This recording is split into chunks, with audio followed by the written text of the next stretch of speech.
Hello friends, welcome to Praveen study point. दोस्तों, आज की इस वीडियो में हम फ्रांसीसी क्रांति का 4th पार्ट पढ़ने वाले हैं। दोस्तों, आज की इस वीडियो में हम इस चैप्टर को हमारी ये कोशिश होगी कि हम इस चैप्टर को कंप्लीट कर दें, क्योंकि बहुत लंबा वीडियोस भी बन गया है और काफी सारे पार्ट्स भी बन गए हैं। ठीक है, तो दोस्तों आज हमारी ये कोशिश होगी कि चैप्टर कंप्लीट हो जाए, तो आप वीडियो को बड़े ध्यान से देखिएगा। दोस्तों, सबसे पहले तो हम रिकॉल करते हैं कि कल हमने कहाँ तक पढ़ा था। दोस्तों, कल हमने पढ़ा था कि फ्रांस जो है वो संवैधानिक राजतंत्र बन चुका था। ठीक है, कैसे बना था? तो राजतंत्र का स्थान था, लेकिन उस पर संविधान का नियंत्रण हो गया था। कब तक हुआ था? तो 1791 में फ्रांस का पहला संविधान बनकर के तैयार हुआ और उसको किसने बनाया? तो नेशनल असेंबली ने बनाया। ठीक है, अब देखिए इस संविधान पे एक कमेंट है, यानी कि एक व्यक्ति है, एक क्रांतिकारी पत्रकार है जिसका नाम है जियां पोल मरा। ठीक है, इन्होंने अपने अखबार में एक इनका जो पेपर था, न्यूज़पेपर, उसका नाम था लामी द पल्प। ठीक है, लामी द पप्ल इसका जो अखबार था उसका नाम है। इसका मतलब होता है जनता का मित्र। अब इस अखबार में नेशनल असेंबली द्वारा तैयार किए गए संविधान पर यह टिप्पणी की गई थी। अब ये टिप्पणी क्या है? तो जनता के प्रतिनिधित्व का कार्यभार अमीरों को सौंप दिया गया है। गरीबों और शोषितों की दशा केवल शांतिपूर्ण तरीकों से कभी नहीं सुधर सकती। यह इस बात का अकाट्य प्रमाण है कि धनाढ्य वर्ग कानूनों को कैसे प्रभावित करता है। फिर भी ये कानून तभी तक चलेंगे जब तक लोग इन्हें मानेंगे। जिस तरह उन्होंने कुलीनों द्वारा लादे गए जुए को उतार फेंका है, एक दिन वही हश्र अमीरों का भी करेंगे। तो दोस्तों देखिए यहाँ पर किस तरह का कमेंट किया जाता है, किस तरह की टिप्पणी दी जाती है इस पत्रकार जियां पोल मरा के द्वारा। ठीक है, इनका जो अखबार है लामी द पप्ल यानी जनता का मित्र, इसमें ये कहा जा रहा है कि नेशनल असेंबली द्वारा जो संविधान तैयार किया गया है वो अमीरों के लिए है। ठीक है, अमीरों को ध्यान में रखते हुए संविधान तैयार किया गया है। तो एक तरह से जैसे पहले कुलीनों का दबदबा था तीसरे स्टेट में, ठीक उसी तरह से अमीरों का दबदबा अब संविधान में होगा, कानून में होगा। तो जो छोटे किसान, भूमिहीन मजदूर, ये लोग जो हैं, अब इनकी वही स्थिति है, कोई स्थिति में सुधार नहीं हुआ है, ये कहता है ये। ठीक है, और कह रहा है कि जिस तरह से कुलीनों को तीसरे वर्ग ने उखाड़ फेंका, तीसरे स्टेट ने उखाड़ फेंका, इन अमीरों का भी कभी न कभी वही हश्र होगा। इस तरह की चीजें ये कहते हैं अपने अखबार के द्वारा। यहाँ पे कुछ पुरुष एवं नागरिक अधिकार पत्र की घोषणा में जो अधिकार दिए गए हैं उनकी चर्चा है। पहला क्या है? आदमी स्वतंत्र पैदा होता है, स्वतंत्र रहता है और उनके अधिकार समान होते हैं। सेकंड है, हर एक राजनीतिक संगठन का लक्ष्य आदमी के नैसर्गिक एवं आहरणीय अधिकारों को संरक्षित रखना है, और ये अधिकार हैं स्वतंत्रता, संपत्ति, सुरक्षा एवं शोषण के प्रतिरोध का अधिकार।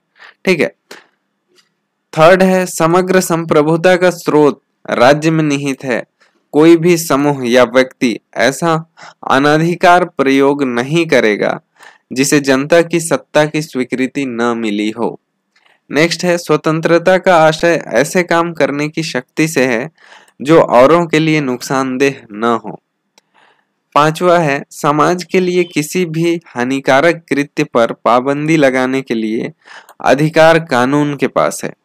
छठा है, कानून सामान्य इच्छा की अभिव्यक्ति है।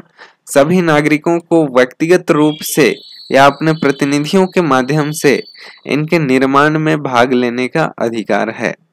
कानून की नजर में सभी नागरिक समान हैं। सातवां है, कानून सम्मत प्रक्रिया के बाहर किसी भी व्यक्ति को न तो दोषी ठहराया जा सकता है और न ही गिरफ्तार अथवा नजरबंद किया जा सकता है। 11वां है, प्रत्येक नागरिक बोलने, लिखने और छापने के लिए आजाद हैं, लेकिन कानून द्वारा निर्धारित प्रक्रिया के तहत ऐसी स्वतंत्रता के दुरुपयोग की जिम्मेदारी भी उसी की होगी। 12वां है, सार्वजनिक सेना तथा प्रशासन के खर्चे चलाने के लिए एक सामान्य कर लगाना अपरिहार्य है और सभी नागरिकों पर उनकी आय के अनुसार समान रूप से कर लगाया जाना चाहिए। ठीक है, यहाँ एक तरह से प्रोग्रेसिव टैक्स जो होता है वो लगाया जाना चाहिए, इसकी बात की जा रही है। चूंकि संपत्ति का अधिकार एक पावन एवं अनुल्लंघनीय अधिकार है, अतः किसी भी व्यक्ति को इससे वंचित नहीं किया जा सकता है जब तक कि विधि द्वारा स्थापित प्रक्रिया के तहत सार्वजनिक आवश्यकता के लिए संपत्ति का अधिग्रहण करना आवश्यक न हो। ऐसे मामले में अग्रिम मुआवजा जरूर दिया जाना चाहिए। ठीक है, तो इस तरह से कुछ अधिकार यहाँ पे आपको दिए गए हैं जो कि इम्पोर्टेंट है पुरुष एवं नागरिक अधिकार घोषणा पत्र में। ठीक है, तो इस तरह से बहुत सारे चेंजेस किए गए फ्रांसीसी समाज में, लेकिन अभी भी कई ऐसे चेंजेस थे जो करने चाहिए थे, वे नहीं हो पाए। ठीक है, तो उसी की चर्चा ये पत्रकार जो है वो कर रहा है। यहाँ पे कुछ प्रतीक दिए गए हैं, जैसे टूटी हुई जंजीर, इसको दासों को बांधने के लिए जंजीरों का प्रयोग होता था। टूटी हुई हथकड़ी उनकी आजादी का प्रतीक था। ठीक है, छड़ों का बर्छीदार गट्ठर ये एकता का प्रतीक था। तो देखिए, अकेली छड़ को आसानी से तोड़ा जा सकता है, पर पूरे गट्ठर में एकता में ही बल है। ठीक है, पूरे गट्ठर को नहीं तोड़ा जा सकता आसानी से, इसलिए ये एकता का प्रतीक है। छड़ों का जो बर्छीदार गट्ठर है वो। थर्ड, यहाँ पे त्रिभुज के अंदर आंख जो है वो रोशनी बिखेरती है, ये किसका प्रतीक है? तो यहाँ सर्वदर्शी आंख ज्ञान का प्रतीक है। सूर्य की किरणें अज्ञान रूपी अंधेरे को मिटा देंगी। ठीक है, यहाँ पे देखिए ये है राजदंड और ये शाही सत्ता का प्रतीक है। यहाँ देखिए अपनी पूंछ मुंह में लिए सांप, ये किसका प्रतीक है? समानता का प्रतीक है। अंगूठी का कोई और छोर नहीं होता। ठीक है, यहाँ पे लाल फ्राइजियन टोपी, ये किसका प्रतीक है? दासों द्वारा स्वतंत्र होने के बाद पहनी जाने वाली टोपी है। अब ये नीला सफेद लाल, ठीक है, ये नीला सफेद लाल क्या है? फ्रांस का राष्ट्रीय रंग है। ठीक है, ये डैनो वाली स्त्री क्या है? कानून का मानवीय रूप है। और ये देखिए, ये लास्ट यहाँ पे आपको इम्पोर्टेंट दिया गया है, इसको विधि पट्ट कहते हैं। कानून सबके लिए समान है और उसकी नजर में सब बराबर हैं, ये दिया गया है। तो इतने सारे प्रतीक आपको दिए गए थे, तो ये भी आपको थोड़ा सा देखने की जरूरत है। अब हम यहाँ पर पढ़ेंगे थर्ड टॉपिक, जिसमें हम पढ़ेंगे फ्रांस में राजतंत्र का उन्मूलन और गणतंत्र की स्थापना। अब फ्रांस संवैधानिक राजतंत्र तो बन चुका है, अब राजतंत्र का पूर्णतः उन्मूलन किस तरह से होगा और यहाँ पे गणतंत्र की स्थापना किस तरह से होगी। ठीक है, तो चलिए देखते हैं कि क्या लिखा है। फ्रांस की स्थिति आने वाले वर्षों में भी तनावपूर्ण बनी रही। यद्यपि लुई 16 ने संविधान पर हस्ताक्षर कर दिए थे, परंतु प्रशा के राजा से उसकी गुप्त वार्ता भी चल रही थी। प्रशा एक मतलब राष्ट्र कह सकते हैं, प्रशा एक राष्ट्र, तो उसके जो राजा है उससे गुप्त वार्ता भी चल रही थी। फ्रांस की घटनाओं से अन्य पड़ोसी देशों के शासक भी चिंतित थे, इसलिए 1789 की गर्मियों के बाद होने वाली ऐसी घटनाओं को नियंत्रित करने के लिए इन शासकों ने सेना भेजने की योजना बना ली थी। ठीक है, तो 1789 की गर्मियों के बाद होने वाली ऐसी जितनी भी घटना थी उसको नियंत्रित करने के लिए अन्य पड़ोसी देशों ने सेना भेजने के लिए योजना भी बना ली थी। लेकिन जब तक इस योजना पर अमल होता, अप्रैल 1792 में नेशनल असेंबली ने प्रशा एवं ऑस्ट्रिया के विरुद्ध युद्ध की घोषणा का प्रस्ताव पारित कर दिया। ठीक है, तो फ्रांस के राजा ने अपने पड़ोसी देशों के राजाओं से दोस्ती कर ली थी, उनसे गुप्त वार्ता चल रही थी। आसपास के देश उनके सपोर्ट में फ्रांस में सेना भेजने के लिए भी तैयार थे, योजना भी बना रहे थे। लेकिन उनके योजना के कार्यान्वित होने से पहले ही नेशनल असेंबली ने 1792 में ऑस्ट्रिया और प्रशा के विरुद्ध युद्ध की घोषणा कर दी। ठीक है, उसका प्रस्ताव पारित कर दिया। अब प्रांतों से हजारों स्वयंसेवी सेना में भर्ती होने के लिए जमा हो गए। उन्होंने इस युद्ध को यूरोपीय राजाओं और कुलीनों के विरुद्ध जनता की जंग के रूप में लिया। उनके होठों पर देशभक्ति के तराने थे। उनमें कवि रोजेट दी लाइल द्वारा रचित मार्सिले भी था। ठीक है, ये जो मार्सिले है ना, ये बहुत इंपॉर्टेंट है, इसको आपको याद रखना चाहिए। मार्सिले कब गाया गया था? तो ये कवि द्वारा रचित मार्सिले था। कौन सा कवि इसको रचा था? रोजेट दी लाइल रचा था। ठीक है, तो अब देखिए यहाँ पे हम येलो कलर ले लेते हैं, येलो। ठीक है, यह गीत पहली बार मर्सिलेस के स्वयंसेवियों ने पेरिस की ओर कूच करते हुए गाया था। ठीक है, कहाँ के स्वयंसेवियों ने? तो मर्सिलेस के स्वयंसेवियों ने पेरिस की ओर कूच करते हुए गाया था। इसलिए इस गाने का नाम मर्सिले हो गया, जो अब फ्रांस का राष्ट्रगान है। ठीक है, इस गाने का नाम क्या है? तो इस गाने का नाम जो है वो मर्सिलेस है। ठीक है, मर्सिले है, मर्सिलेस के स्वयंसेवियों ने गाया था, और ये अभी फ्रांस का क्या है? राष्ट्रगान है।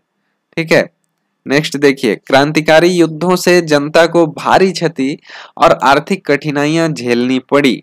ठीक है, बहुत कठिनाई झेलनी पड़ती है जब भी युद्ध होता है। यहाँ लिखा है, पुरुषों के मोर्चे पर चले जाने के बाद घर परिवार और रोजी रोटी की जिम्मेवारी औरतों के कंधों पर आ पड़ी। देश की आबादी के एक बड़े हिस्से को ऐसा लगता था कि क्रांति के सिलसिले को आगे बढ़ाने की जरूरत है, क्योंकि 1791 के संविधान से सिर्फ अमीरों को ही राजनीतिक अधिकार प्राप्त हुए थे। लोग राजनीतिक क्लबों में अड्डे जमाकर सरकारी नीतियां और अपनी कार्य योजना पर बहस करते थे। इनमें से जैकोबिन क्लब सबसे सफल था, जिसका नाम पेरिस के भूतपूर्व कॉन्वेंट ऑफ सेंट जैकोब के नाम पर पड़ा था, जो अब इस राजनीतिक समूह का अड्डा बन गया था। इस पूरी अवधि में महिलाओं ने भी सक्रिय भूमिका निभाई और उन्होंने भी अपने क्लब बना लिए। ऐसे इस अध्याय के खंड 4 में आप उनकी गतिविधियों और मांगों के बारे में जानेंगे। ठीक है, दोस्तों देखिए कि यहाँ पे अब क्या हो रहा है। ठीक है, क्या जो सिनारियो है वो चल रहा है फ्रांस में। तो राजा जो है फ्रांस का, हमने अभी तक क्या पढ़ा इसमें? राजा जो है फ्रांस का अपने आसपास के राष्ट्र से दोस्ती करता है, वे लोग सेना भेजने के लिए तैयार हो जाते हैं। और यहाँ पे क्या हो रहा है कि जो नेशनल असेंबली है वो उन देशों के खिलाफ युद्ध की घोषणा कर देती है। एक तरफ तो ये सिनारियो चल रहा है, और जनता में क्या चल रहा है कि जनता ये डिस्कस कर रही है कि ये जो संविधान तो बन गया, लेकिन ये संविधान जो है वो हमारे हित में नहीं बना है। इसे हमारे हित में करने के लिए इस क्रांति को और आगे बढ़ाने की जरूरत है, ऐसा उनको लगता है। अब लोगों के कई समूह बन गए। ठीक है, लोग चाय के दुकान पर, सैलून पर और कई गोष्ठियों पर, मतलब अलग अलग जगह पर जहां लोग मिलते हो वहां पे मीटिंग करने लगे, बैठ के बैठकें करने लगे, बातचीत करने लगे, और कहीं कहीं तो लोग अड्डा बना लिए। जैसे कॉन्वेंट ऑफ सेंट जैकोब, वहां पे लोगों का अड्डा होता था, और उस अड्डे में जो लोग होते थे, जो समूह होता था, वो बाद में जाकर बहुत फेमस हुआ, उसको जैकोबिन क्लब कहा गया। तो इस तरह के कई सारे क्लब फ्रांस में बन गए, और राजनीतिक मुद्दों पर और भी कई चीजों पर बहसें हुआ करती थी इन क्लबों में। ठीक है, और इन क्लबों में महिलाओं की भी बहुत सक्रिय भूमिका रही थी, ये लोग भी उस पर भाग लेते थे। आगे देखिए क्या है, हमने जाना कि जैकोबिन क्लब क्या है। तो कॉन्वेंट ऑफ सेंट जैकोब के नाम पर इसका नाम पड़ा था, जैकोबिन क्लब। जैकोबिन क्लब के सदस्य मुख्यतः समाज के कम समृद्ध हिस्से से आते थे, और इनमें छोटे दुकानदार और कारीगर, जैसे जूता बनाने वाले, पेस्ट्री बनाने वाले, घड़ी साज, छपाई करने वाले और नौकर व दिहाड़ी मजदूर शामिल थे। तो बहुत कम कैटेगरी के लोग थे, मतलब बहुत गरीब जो लोग थे वे लोग इसमें आते थे। उनका नेता जो था वो था मैक्सिमिलियन रोबेस्पियर। यहाँ पे इसको आपको नोट करने की जरूरत है। मैक्सिमिलियन रोबेस्पियर जो है वो इस जैकोबिन क्लब का नेता है। जैकोबिनों के एक बड़े वर्ग ने गोदी कामगारों की तरह धारीदार लंबी पतलून पहनने का निर्णय किया। ठीक है, जैकोबिन जो लोग थे उन्होंने इस तरह का पहनावा शुरू किया। क्यों पहनावा शुरू किया, तो यहाँ पे आप देख सकते हैं, ऐसा उन्होंने समाज के फैशन परस्त वर्ग, खासतौर पर घुटने तक पहने जाने वाले ब्रीचेस यानी कि घुटन्ना जिसको बोल सकते हैं, वह घुटन्ना पहनने वाले कुलीनों से खुद को अलग करने के लिए किया। यह ब्रीचेस पहनने वाले कुलीनों की सत्ता समाप्ति का ऐलान करने का उनका तरीका था। इसलिए जैकोबिनों ने 100 कुलात के नाम से, मतलब जैकोबिनों को 100 कुलात के नाम से जाना गया, जिसका शाब्दिक अर्थ होता है बिना घुटने वाले। तो इनको 100 कुलात के नाम से भी जाना गया, तो इसको भी आप पॉइंट आउट कर दे। जैकोबिनों को 100 कुलात के नाम से भी जाना गया। 100 कुलात पुरुष लाल रंग की टोपी भी पहनते थे जो स्वतंत्रता का प्रतीक था, लेकिन महिलाओं को ऐसा करने की अनुमति नहीं थी। सन 1792 की गर्मियों में जैकोबिनों ने खाद्य पदार्थों की महंगाई एवं अभाव से नाराज पेंसिल्वेनिया को लेकर एक विशाल हिंसक विद्रोह की योजना बनाई और 10 अगस्त की सुबह उन्होंने ट्यूलेरिया के महल पर धावा बोल दिया। राजा के रक्षकों को मार डाला और खुद राजा को कई घंटों तक बंधक बनाए रखा। बाद में असेंबली ने शाही परिवार को जेल में डाल देने का प्रस्ताव पारित किया और नए चुनाव कराए गए। 21 वर्ष से अधिक उम्र वाले सभी पुरुषों, चाहे उनके पास संपत्ति हो या नहीं हो, उनको मतदान का अधिकार दिया गया। तो इस तरह की चीजें हुई। परेशान होकर जैकोबिन क्लब ने अटैक किया पेंसिल्वेनिया में। ठीक है, पेंसिल्वेनिया के महंगाई को लेकर हिंसक विद्रोह किया। 10 अगस्त को ट्यूलेरिया के महल पर, राजा के महल पर धावा बोल दिया, राजा के रक्षकों को मार डाला और खुद राजा को कई घंटों तक बंधक बनाए रखा। ठीक है, उसके बाद क्या होता है कि शाही परिवार को जेल में डाल दिया जाता है और एक नया जो है असेंबली चुनने के लिए फिर से चुनाव किया जाता है और इस बार 21 वर्ष से अधिक जितने भी पुरुष थे उन सभी को मतदान का अधिकार दिया जाता है, चाहे उनके पास संपत्ति हो या ना हो। ठीक है, इस तरह की चीजें इस बार होती है। अब नया असेंबली चुना जाता है। नवनिर्वाचित असेंबली को कन्वेंशन का नाम दिया गया। ठीक है, नवनिर्वाचित जो असेंबली थी उसको किसका नाम दिया गया, कन्वेंशन का। देखिए, नवनिर्वाचित असेंबली को कन्वेंशन का नाम दिया गया, मतलब नई जो असेंबली चुन के आई उसको क्या बोला गया, उसको बोला गया कन्वेंशन। ठीक है, 21 सितंबर 1792 को इसने राजतंत्र का अंत कर दिया और फ्रांस को एक गणतंत्र घोषित किया।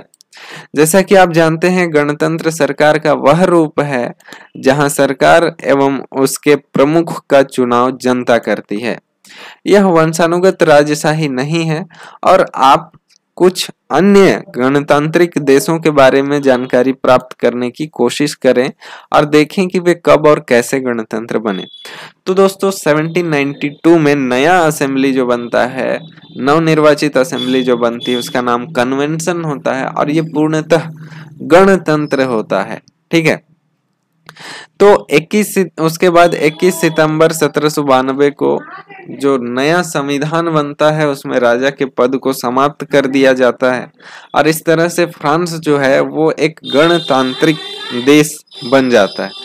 ठीक है, लुई 16 को न्यायालय द्वारा देशद्रोह के आरोप में मौत की सजा दी गई और 21 जनवरी 1793 को प्लेस डी लो कॉनकॉर्ड में उसे सार्वजनिक रूप से फांसी दे दी गई। जल्द ही रानी मैरी एंटोइनेट का भी वही हश्र हुआ। तो इन सभी को फांसी दे दी जाती है। ये याद रखने योग्य तथ्य है कि 21 जनवरी 1793 को प्लेस डी लो कॉनकॉर्ड में उनको फांसी दे दी जाती है। उनकी पत्नी जिसका नाम था रानी मैरी एंटोइनेट, उसका भी जल्द ही यही हश्र होता है, यानी उसको भी कोर्ट में फांसी की सजा सुनाई जाती है और फांसी दे दी जाती है। दोस्तों अब आता है दूसरा फेज तीसरा फेज फ्रांस के समाज का, ठीक है, फ्रांस की राजनीति का। देखिए इसको हम क्या किस नाम से जानते हैं? आतंक राज से। हमने 1791 के बारे में पढ़ा, 1792 के बारे में पढ़ा, ठीक है। 1791 में क्या था? संवैधानिक राजतंत्र था फ्रांस में। 1792 में क्या था? गणतंत्र हो गया था, कन्वेंशन बन गया था। अब हम देखेंगे सन 1793 से 1794 तक के काल को आतंक का युग कहा जाता है। दोस्तों इस आतंक के युग में क्या हुआ, इसको क्यों आतंक का युग कहा गया, ये हम अभी पढ़ेंगे, ठीक है। तो चलिए देखते हैं। दोस्तों रोबेस्पियर के नियंत्रण एवं दंड की सख्त नीति ने, मतलब रोबेस्पियर ने नियंत्रण एवं दंड की सख्त नीति अपनाई। अब इस असेंबली का चुनाव जो हुआ उसमें इन जैकोबिनों की बहुत ज्यादा मतलब जनसंख्या थी, मतलब जो मेजोरिटी था, ठीक है, मतलब जीतकर जो ज्यादा लोग आए थे वो जैकोबिन थे, तो इनका प्रभाव ज्यादा था इस असेंबली में।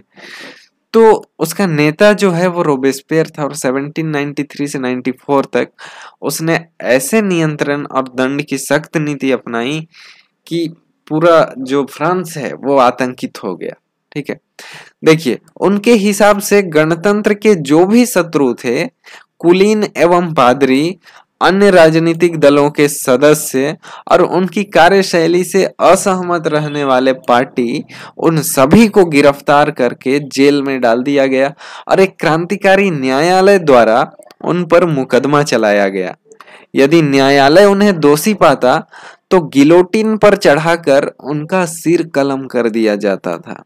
गिलोटिन क्या था? तो गिलोटिन दो खंभों के बीच लटकते आरे वाली मशीन थी जिस पर रख कर अपराधी का सिर धड़ से अलग कर दिया जाता था। इस मशीन का नाम इसके आविष्कारक डॉक्टर गिलोटिन के नाम पर पड़ा था, ठीक है। तो दोस्तों गिलोटिन दो आरे वाली मशीन होती थी, उस पर इंसान को रखता था, उसका सर धड़ से अलग कर दिया जाता था। एक तरह से मर्डर करने का ये पूरा का पूरा यंत्र था। इसका डॉक्टर गिलोटिन ने आविष्कार किया था, इसलिए इसको गिलोटिन नाम रखा गया था। तो रोबेस्पियर ने इस तरह से अपनी नीति का संचालन किया, ठीक है। नेक्स्ट देखिए, रोबेस्पियर सरकार ने कानून बनाकर मजदूरी एवं कीमतों को अधिकतम सीमा तय कर दी थी। मतलब कानून बनाकर मजदूरी और कीमतों की अधिकतम सीमा तय कर दी थी कि उससे ज्यादा नहीं होना चाहिए। गोश्त एवं पावरोटी की राशनिंग कर दी गई थी। किसानों को अपना अनाज शहरों में ले जाकर सरकार द्वारा तय कीमत पर बेचने के लिए बाध्य किया गया। अपेक्षाकृत महंगे सफेद आटे के इस्तेमाल पर रोक लगा दी गई और सभी नागरिकों के लिए साबुत गेहूं से बनी बराबरी के प्रतीक माने जाने वाली समता रोटी खाना अनिवार्य कर दिया, ठीक है। बोलचाल और संबोधन में भी बराबरी का आचार व्यवहार लागू करने की कोशिश की गई और परंपरागत मोनस्यूर यानी महाशय जो बोला जाता था एवं मादम जिसको महोदया कहा जाता था, उनके स्थान पर अब सभी फ्रांसीसी पुरुषों एवं महिलाओं को सियोतेन, ठीक है, नहीं सितोयेन यानी नागरिक एवं सितोयीन यानी कि नागरिका के नाम से संबोधित किया जाने लगा। तो मोन्सियोर और मादम नहीं कहना है, यानी महाशय महोदया नहीं कहना है, अब सियोतेन और सितोयेन और सितोयीन कहना है, यानी नागरिक और नागरिका। चर्चों को बंद कर दिया गया और उनके भवनों को बैरक या दफ्तर बना दिया गया। रोबेस्पियर ने अपनी नीतियों को इतनी सख्ती से लागू किया कि उसके समर्थक भी त्राही त्राही करने लगे।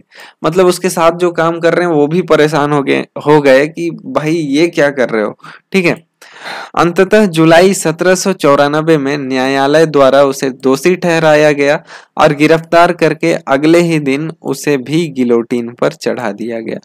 दोस्तों इसके कार्यों से लोग इतना परेशान हो गए कि अंततः इन्हीं लोगों के द्वारा जुलाई 1794 में उसे ही न्यायालय के द्वारा दोषी ठहराया गया और गिरफ्तार करके अगले ही दिन उसको फांसी पर चढ़ा दिया गया। दोस्तों ये भागने की कोशिश भी करता है लेकिन इसको फिर से पकड़ लिया जाता है क्विक रिएक्शन से और इसको फिर फांसी दे दी जाती है, ठीक है। अब देखिए, अब फ्रांस में जब रोबेस्पियर को फांसी दे दी जाती है तो उसके बाद क्या होता है, तो उसके बाद डायरेक्टरी शासित फ्रांस की शुरुआत होती है, मतलब डायरेक्टरी का शासन शुरू होता है। देखिए यहाँ लिखा है, जैकोबिन सरकार के पतन के बाद मध्य वर्ग के संपन्न तबके के पास सत्ता आ गई और नए संविधान के तहत संपत्तिहीन तबके को मताधिकार से वंचित कर दिया गया। अब नया संविधान फिर से बनाया गया। ठीक है, बार बार यहाँ पे जो भी लोग आते हैं वो अपना संविधान बना देते हैं। तो देखिए, हालांकि उसमें सुधार करने की जरूरत है, लेकिन नया संविधान बनाने की जरूरत नहीं थी। ये लोग सब कोई नया संविधान बनाते हैं। ठीक है, नए संविधान के तहत संपत्तिहीन तबके को मताधिकार से फिर से वंचित कर दिया गया और इस संविधान में 2 चुनी गई विधान परिषदों का प्रावधान था और इन परिषदों ने 5 सदस्यों वाली एक कार्यपालिका बनाई जिसको डायरेक्टरी कहा गया, इसको नियुक्त किया गया और इस प्रावधान के जरिए जैकोबिनों के शासनकाल वाली एक व्यक्ति केंद्रित कार्यपालिका से बचने की कोशिश की गई, लेकिन डायरेक्टरों का झगड़ा अक्सर विधान परिषदों से होता और तब परिषद उन्हें बर्खास्त करने की चेष्टा करती। तो इस तरह की चीजें चलती रही। डायरेक्टरी की राजनीतिक अस्थिरता ने सैनिक तानाशाह नेपोलियन बोनापार्ट के उदय का मार्ग प्रशस्त कर दिया। अब ये डायरेक्टरी का शासन ठीक से चला नहीं, यहाँ दिया नहीं गया, ये भ्रष्ट भी थे और कोई काम ढंग से करते नहीं थे। 5 के 5 अयोग्य थे, सिर्फ एक ही थोड़ा योग्य था। ठीक है, इस तरह की चीजें थी।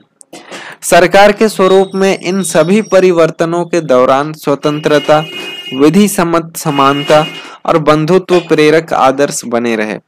इन मूल्यों ने आगामी सदी में भी न सिर्फ फ्रांस बल्कि बाकी यूरोप के राजनीतिक आंदोलनों को भी प्रेरित किया।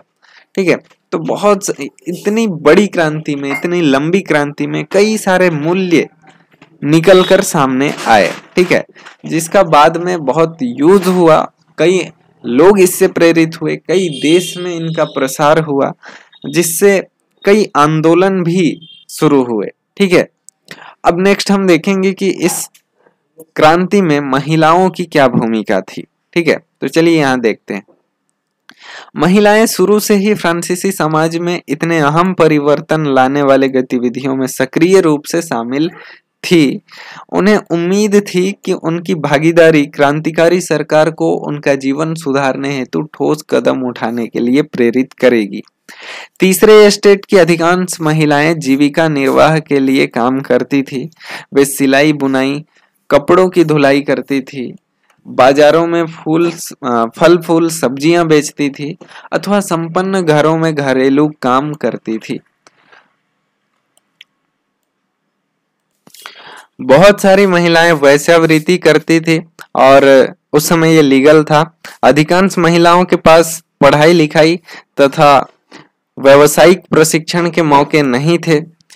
केवल कुलीनों की लड़कियां और तीसरे स्टेट के धनी परिवारों की लड़कियां ही कॉन्वेंट में पढ़ पाती थी।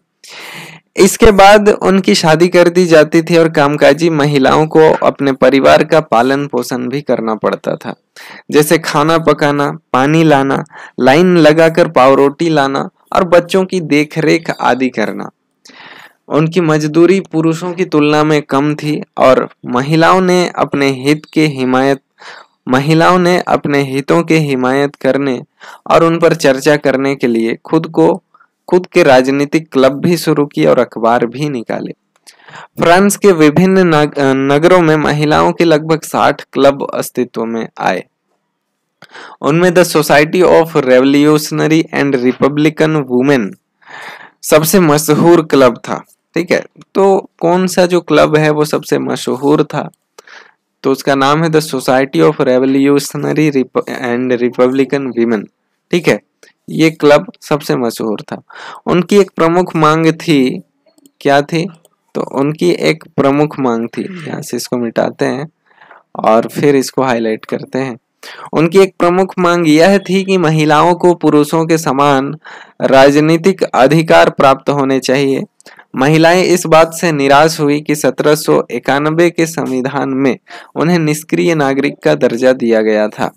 महिलाओं ने मताधिकार, असेंबली के लिए चुने जाने तथा राजनीतिक पदों की मांग रखी। उनका मानना था कि तभी नई सरकार में उनके हितों का प्रतिनिधित्व हो पाएगा।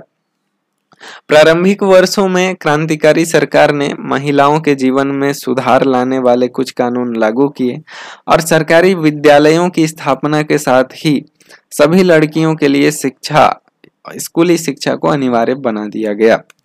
अब पिता उनकी मर्जी के खिलाफ शादी करने के लिए बाध्य नहीं कर सकते थे।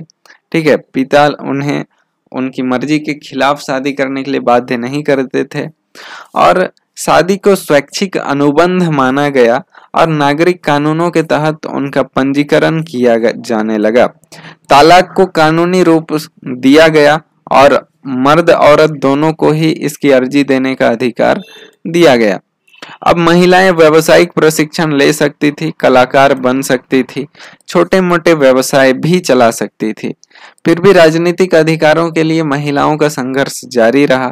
आतंक राज के दौरान सरकार ने महिला क्लबों को बंद करने और उनकी राजनीतिक गतिविधियों पर प्रतिबंध लगाने वाला कानून लागू किया। कई जानी मानी महिलाओं को गिरफ्तार कर लिया गया और उनमें से कुछ को फांसी पर चढ़ा दिया गया। मताधिकार और समान वेतन के लिए महिलाओं का आंदोलन अगली सदी में भी अनेक देशों में चलता रहा। मताधिकार का संघर्ष 19वीं सदी के अंत एवं 20वीं सदी के प्रारंभ तक अंतर्राष्ट्रीय मताधिकार आंदोलन के जरिए जारी रहा। क्रांतिकारी आंदोलन के दौरान फ्रांसीसी महिलाओं की राजनीतिक सरगर्मियों को प्रेरक स्मृति के रूप में जिंदा रखा गया। अंततः सन 1946 में फ्रांस की महिलाओं ने मताधिकार हासिल कर लिया।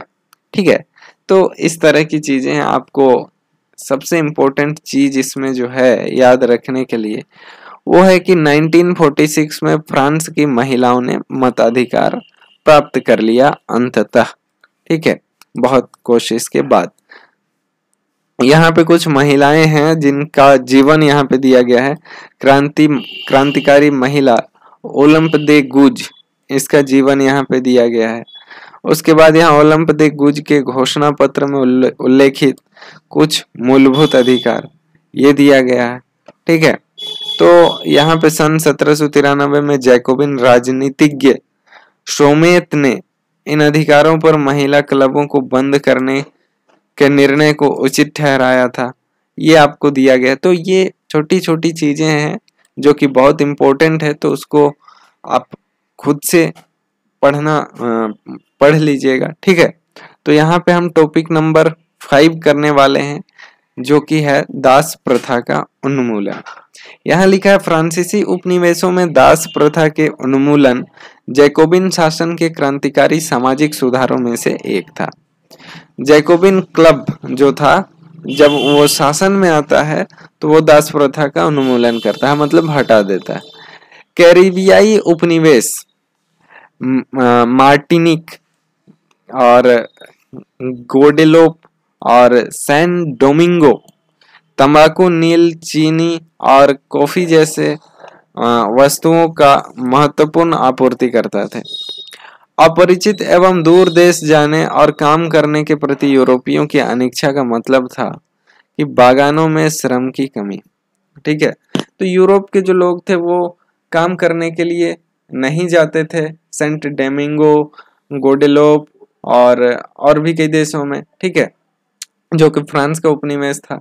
लेकिन यहाँ पे अगर ये लोग काम करने नहीं जाते थे तो यहाँ के बागानों में श्रम की कमी हो जाती थी। तो इस श्रम की कमी को, यानी कि मजदूरों की कमी को पूरा करने के लिए कौन से उपाय उठाए गए, कौन से कदम उठाए गए, वो देखिए। इस कमी को यूरोप और अफ्रीका एवं अमेरिका के बीच त्रिकोणीय दास व्यापार द्वारा पूरा किया गया। अब त्रिकोणीय दास व्यापार क्या है वो समझने की जरूरत है। तो दोस्तों यहाँ पे जो फ्रांस है, अफ्रीका है और अमेरिका है, उसके बीच एक ट्रायंगल बनता है। फ्रांस जो है वो अफ्रीका से दासों को खरीदकर अमेरिका पहुंचा देते थे और वहां पे बागानों में जो है इन दासों द्वारा श्रम की पूर्ति की जाती थी।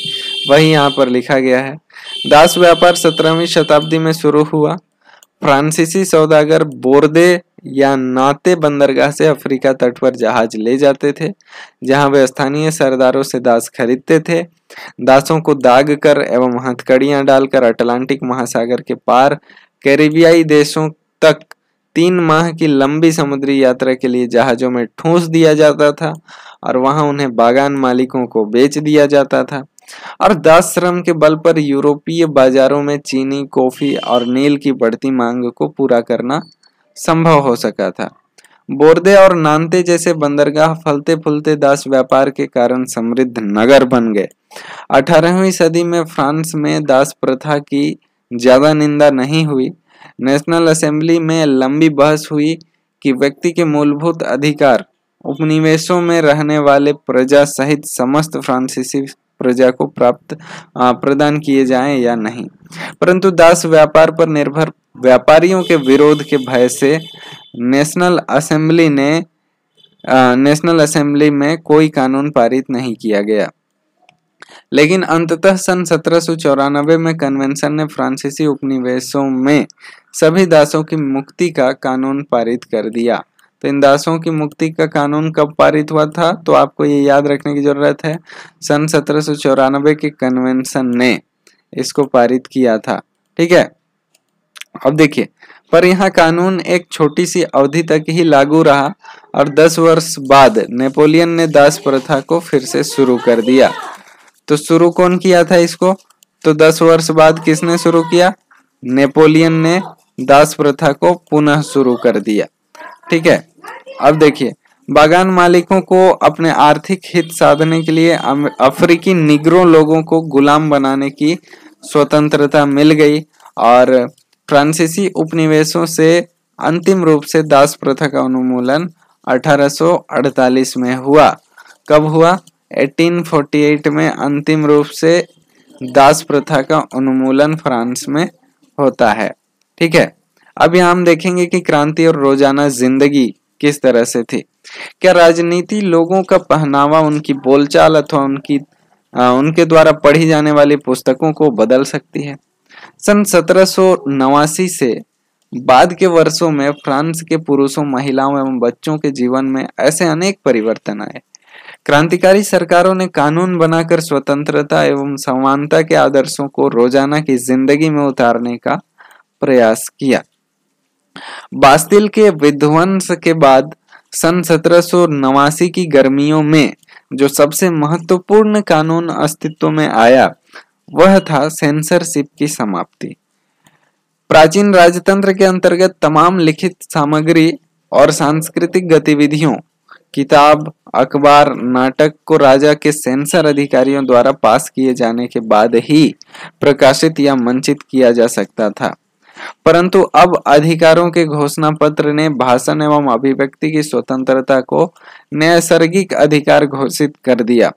परिणाम स्वरूप फ्रांस के शहरों में अब अखबारों, पर्चों, पुस्तकों एवं छपी हुई तस्वीरों की बाढ़ आ गई, जहां से वह तेजी से गांव देहात तक जा पहुंची और उनमें फ्रांस में घट रही घटनाओं एवं परिवर्तनों का ब्यौरा और उन पर टिप्पणी होती थी। प्रेस की स्वतंत्रता का मतलब यह था कि किसी भी घटना पर परस्पर विरोधी विचार भी व्यक्त किए जा सकते थे। प्रिंट माध्यम का उपयोग करके एक पक्ष ने दूसरे पक्ष को अपने दृष्टिकोण से सहमत कराने की कोशिश की। नाटक, संगीत और उत्सवी जुलूस में असंख्य लोग जाने लगे और स्वतंत्रता और न्याय के बारे में राजनीतिज्ञों व दार्शनिकों के पांडित्यपूर्ण लेखन को समझने और उनसे जुड़ने का यह लोकप्रिय तरीका था। क्योंकि किताबों को पढ़ना तो मुट्ठी भर शिक्षितों के लिए संभव था। अब देखिए, यहाँ पे सारांश दिया गया है पूरे चैप्टर का। यहाँ लिखा गया 1804 में नेपोलियन बोनापार्ट ने खुद को फ्रांस का सम्राट घोषित कर दिया और उसने पड़ोस के यूरोपीय देशों की विजय यात्रा शुरू की। पुराने राजवंशों को हटाकर उसने नए साम्राज्य बनाए और उनकी बागडोर अपने खानदान के लोगों के हाथ में दे दी। नेपोलियन खुद को यूरोप के आधुनिकीकरण का अग्रदूत मानता था। उसने निजी संपत्ति की सुरक्षा के कानून बनाए और दशमलव पद्धति पर आधारित नाप तौल की एक समान प्रणाली चलाई।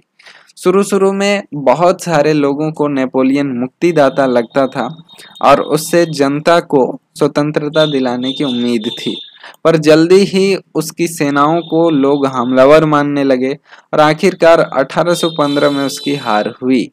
ठीक है, ये भी आपको याद रखने की जरूरत है कि नेपोलियन की हार कब होती है। 1815 में वाटरलू में उसकी हार हो जाती है।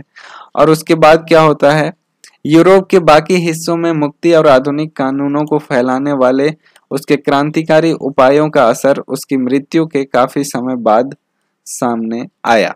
ठीक है, इस तरह की चीजें हुई। स्वतंत्रता और जनवादी अधिकारों के विचार फ्रांसीसी क्रांति की सबसे महत्वपूर्ण विरासत थे और ये विचार 19वीं सदी में फ्रांस से निकलकर बाकी यूरोप में फैले और इनके कारण वहां सामंती व्यवस्था का नाश हुआ। औपनिवेशिक समाजों ने संप्रभु राष्ट्र राज्य की स्थापना के अपने आंदोलनों में दासता से मुक्ति के विचार को नई परिभाषा दी। टीपू सुल्तान और राजा राममोहन रॉय क्रांतिकारी फ्रांस में उपजे विचारों से प्रेरणा लेने वाले दो ठोस उदाहरण हैं। तो भारतीय लोग भी जो है वो इस क्रांति से प्रेरणा ले रहे थे। ठीक है, तो दोस्तों आपका यहाँ पर पूरा का पूरा चैप्टर जो है वो कंप्लीट हो जाता है बहुत ही बढ़िया तरीके से। अब अगर आपने पूरा का पूरा वीडियो ठीक तरीके से देखा है तो आप इस लेवल पे हैं कि आप किसी को भी इसकी कहानी ऐसे ही बता सकते हैं। ठीक है, बहुत ही इंटरेस्टिंग स्टोरी थी और बहुत से सामाजिक मूल्य यहाँ पर निकल करके आए जो पूरे विश्व को प्रभावित करते हैं।